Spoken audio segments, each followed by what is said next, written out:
କହୁଥିଲି ଯୁବପିଢ଼ି ହେଉଛନ୍ ଭାରତବର୍ଷର ପୁଞ୍ଜି। ଏମାନେ ହେଉଛନ୍ ଭାରତର ଭବିଷ୍ୟତ।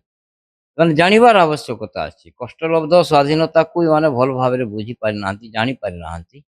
କଷ୍ଟଲବ୍ଧ ସ୍ୱାଧୀନତାକୁ ଜାଣିବାର ଆବଶ୍ୟକତା ଅଛି। କେତେ ବର୍ଷର ପରିଶ୍ରମ, ବହୁତ ବର୍ଷର ପରିଶ୍ରମର ଫଳ ଆଜି ଆମେ ସ୍ୱାଧୀନତା ପାଇଛୁ। ତାକୁ ଠିକ୍ ହିସାବରେ ଜାଣିବାର ଆବଶ୍ୟକତା। ସ୍ୱାଧୀନତା ଦିବସକୁ 2 ଦିନ ବାକି ଥିବା ବେଳେ ହର ଘର ତିରଙ୍ଗା ଅଭିଯାନକୁ ନେଇ ସମଗ୍ର ଦେଶରେ ଏକ ଉତ୍ସବ ପରିବେଶ ଦେଖିବାକୁ ମିଳିଛି। ଏହି ପରିପ୍ରେକ୍ଷୀରେ ଏହି ମୁହୂର୍ତ୍ତରେ ଆମ ସହିତ ଅଛନ୍ତି କଳାହାଣ୍ଡି ଜିଲ୍ଲା ପରିଷଦ ଚେୟାରମ୍ୟାନ୍ ଶ୍ରୀଯୁକ୍ତ ପୁଷ୍ପେନ୍ଦ୍ର ସିଂହ। ତ ଆମେ ତାଙ୍କୁ ପଚାରିବା, ସାର୍ କହନ୍ତୁ, ଏଇ ଯୋଉ ହର ଘର ତିରଙ୍ଗା ମହୋତ୍ସବ ଅଛି, ଏହାର ଲକ୍ଷ୍ୟ କ'ଣ? ଦେଖନ୍ତୁ, ଆଉ 2 ଦିନ ଗଲା ପରେ 15 ତାରିଖରେ ଆମେ 80ତମ ସ୍ୱାଧୀନତା ଦିବସ ପାଳନ କରିବା। ଜାତୀୟ ମୂଲ୍ୟବୋଧକୁ ଆଧାର କରି ଘର ଘର ତିରଙ୍ଗା କାର୍ଯ୍ୟକ୍ରମ, କେନ୍ଦ୍ର ରାଜ୍ୟ ସରକାରଙ୍କ ପ୍ରୟାସ ପ୍ରଚେଷ୍ଟା, ଭାରତର ପ୍ରଧାନମନ୍ତ୍ରୀ ନରେନ୍ଦ୍ର ମୋଦିଙ୍କର ଉଦ୍ୟମ, ଆଜି ପ୍ରତ୍ୟେକ ଜାଗାରେ ଗାଁଠୁ ଆରମ୍ଭ କରି ଦିଲ୍ଲୀ ପର୍ଯ୍ୟନ୍ତ ପ୍ରତ୍ୟେକ ଜାଗାରେ ଘର ଘର ତିରଙ୍ଗା ରୂପରେ ହେବା କଥା।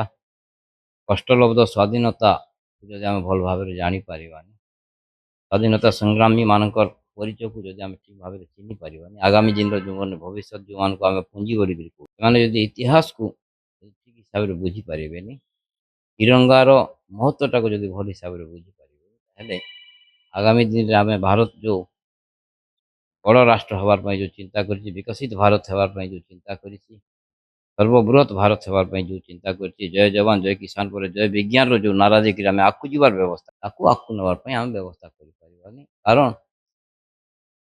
କ୍ରାନ୍ତି ଦିବସ ଅଗଷ୍ଟ 8ରେ କ୍ରାନ୍ତି ଦିବସ ହେଇଥିଲା। ଏ କ୍ରାନ୍ତି ଦିବସରେ ନିଷ୍ପତ୍ତି ନିଆ ହେଇଥିଲା ଯେ ତିରଙ୍ଗା ଝଣ୍ଡା ତଳେ ସମସ୍ତେ ଶପଥ ନେଇଥିଲେ। ସମସ୍ତ ମହାମନୀଷୀ ଗାନ୍ଧୀଜୀଙ୍କ ନେତୃତ୍ୱରେ ସର୍ଦ୍ଦାର ବଲ୍ଲଭ ଭାଇ ପଟେଲଠୁ ଆରମ୍ଭ କରି ସମସ୍ତେ ନିଷ୍ପତ୍ତି ନେଇଥିଲେ ତିରଙ୍ଗା ତଳେ ଶପଥ ନେଇ ଇଂରେଜକୁ କିପରି ହଟାଯାଇପାରିବ ସେଇ ଚିନ୍ତାଧାରା ନେଇକରି କରିଥିଲେ।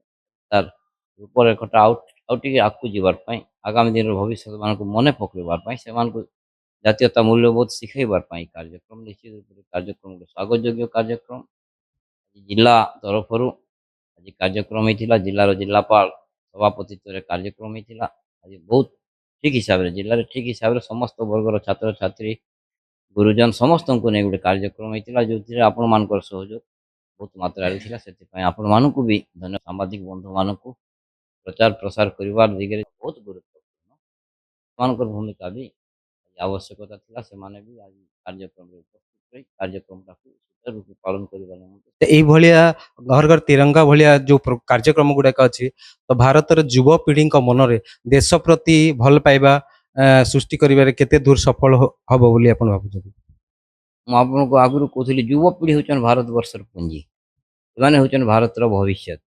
ଏମାନେ ଜାଣିବାର ଆବଶ୍ୟକତା ଅଛି। କଷ୍ଟଲବ୍ଧ ସ୍ୱାଧୀନତାକୁ ଏମାନେ ଭଲ ଭାବରେ ବୁଝିପାରିନାହାନ୍ତି, ଜାଣିପାରିନାହାନ୍ତି। କଷ୍ଟଲବ୍ଧ ସ୍ୱାଧୀନତାକୁ ଜାଣିବାର ଆବଶ୍ୟକତା ଅଛି। କେତେ ବର୍ଷର ପରିଶ୍ରମ, ବହୁତ ବର୍ଷର ପରିଶ୍ରମର ଫଳ ଆଜି ଆମେ ସ୍ୱାଧୀନତା ପାଇଛୁ। ତାକୁ ଠିକ୍ ହିସାବରେ ଜାଣିବାର ଆବଶ୍ୟକତା ଅଛି। କଷ୍ଟଲବ୍ଧ ସ୍ୱାଧୀନତାକୁ ଚିହ୍ନିବାର ଆବଶ୍ୟକତା ଅଛି। ତାର ଉପଲବ୍ଧି ଉପରେ ଜାଣିବାର ଅଛି। ଯେଉଁମାନଙ୍କର ପ୍ରୟାସ, ଯେଉଁମାନଙ୍କର ପ୍ରଚେଷ୍ଟା, ଯେଉଁମାନଙ୍କର ଉଦ୍ୟମ, ଯେଉଁମାନଙ୍କର ବଳିଷ୍ଠ ନେତୃତ୍ୱରେ ହେଇଥିଲା, ସେମାନଙ୍କୁ ଜାଣିବାର ଆବଶ୍ୟକତା ଅଛି। ଆଗାମୀ ଦିନର ଭବିଷ୍ୟତ ସେଇଥିରେ ମୁଁ ଏଇଟା କରାଗଲା। ଆଉ 2 ଦିନ ଗଲେ 15 ଅଗଷ୍ଟ ଭାରତର ଇଣ୍ଡିପେଣ୍ଡେନ୍ସ ଡେ ସ୍ୱାଧୀନତା ଦିବସ ଅଛି। ତ ସ୍ୱାଧୀନତା ଦିବସ ଉପଲକ୍ଷେ ଆପଣ କଳାହାଣ୍ଡିର ସମସ୍ତ ବାସିନ୍ଦାଙ୍କୁ କ'ଣ ତାଙ୍କ ଉପଲକ୍ଷେ କ'ଣ କହିବେ? ଆମେ 80ତମ ସ୍ୱାଧୀନତା ଦିବସ ପାଳନ କରିବା। 80 ବର୍ଷ ଆମେ ପୂର୍ତ୍ତି କରିବା। 80 ବର୍ଷ ପୂର୍ତ୍ତି ଉପଲକ୍ଷେ କଳାହାଣ୍ଡି ଜିଲ୍ଲାର ସାମଗ୍ରିକ ବିକାଶ ବ୍ୟବସ୍ଥାକୁ ଆମେ ଚିନ୍ତା କରିବା। କଳାହାଣ୍ଡି ଜିଲ୍ଲାର ଶିକ୍ଷାର କିପରି ବିକାଶ ହେଇପାରିବ, ସ୍ୱାସ୍ଥ୍ୟର କିପରି ବିକାଶ ହେଇପାରିବ, ଚାଷୀମାନଙ୍କର ପାଇଁ ପାଣିର କିପରି ବିକାଶ ହେଇପାରିବ।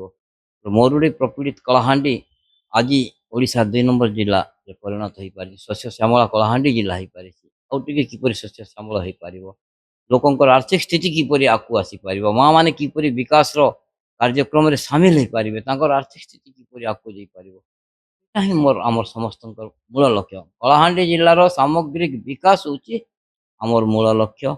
ଆପଣଙ୍କର ଥାମୁର ରାମପୁରଠୁ ଆରମ୍ଭ କରି ମଦନପୁର ରାମପୁରଠୁ ଆରମ୍ଭ କରି ଲାଞ୍ଜିଗଡ଼, ଯେଉଁ ଜାଗା ଆଦିବାସୀ ଅଧ୍ୟୁଷିତ ଅଞ୍ଚଳର ରାସ୍ତାଘାଟର ବ୍ୟବସ୍ଥା କିପରି ହେଇପାରିବ, ପାଣିର ବ୍ୟବସ୍ଥା କିପରି। ତ ଆପଣ ତ ଆମେ କଥା ହଉଥିଲେ କଳାହାଣ୍ଡି ଜିଲ୍ଲା ପରିଷଦ ଚେୟାରମ୍ୟାନ ଶ୍ରୀଯୁକ୍ତ ପୁଷ୍ପେନ୍ଦ୍ର ସିଂଦେଓଙ୍କ ସହିତ। ସେ କହିଲେ ଯେ ଏଇଭଳିଆ ହର ଘର ତିରଙ୍ଗା ଭଳିଆ କାର୍ଯ୍ୟକ୍ରମ ହେବା ଦ୍ୱାରା ଆମ ଯୁବପିଢ଼ି ମାନଙ୍କ ମଧ୍ୟରେ ଦେଶ ପ୍ରତି ଭଲ ପାଇବା ଓ ଦେଶଭକ୍ତି ସୃଷ୍ଟି ହେବ। ମୁଁ କ୍ଷିତୀଶ କୁମାର ଶତପଥୀ ଭବାନୀପାଟଣାରୁ ସମୟ ଲାଇଭ୍।